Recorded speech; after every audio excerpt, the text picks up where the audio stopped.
قربانی کرنے والا شخص کیا وہ ذوالحج کے پچھلے 10 دنوں میں بال اور ناخن کاٹ سکتا ہے؟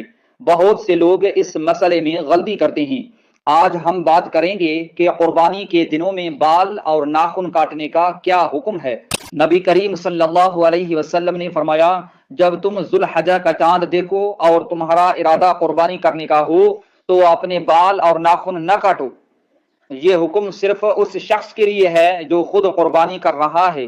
اگر پیسے دے دیے ہیں اور نیت نہیں کی یا کسی اور کی طرف سے قربانی ہو رہی ہے تو یہ حکم لاگو نہیں ہوتا۔ علماء فرماتے ہیں کہ یہ عمل حاجیوں کی مشابہت کے لیے ہے، کیونکہ وہ بھی احرام میں ہوتے ہوئے بال اور ناخن نہیں کاٹتے۔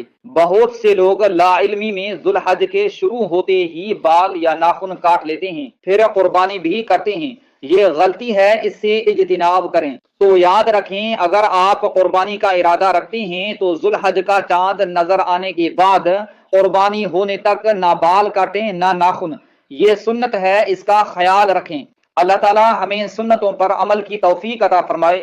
مزید اہم معلومات کے لیے چینل کو لازمی سبسکرائب کریں۔ جزاک اللہ۔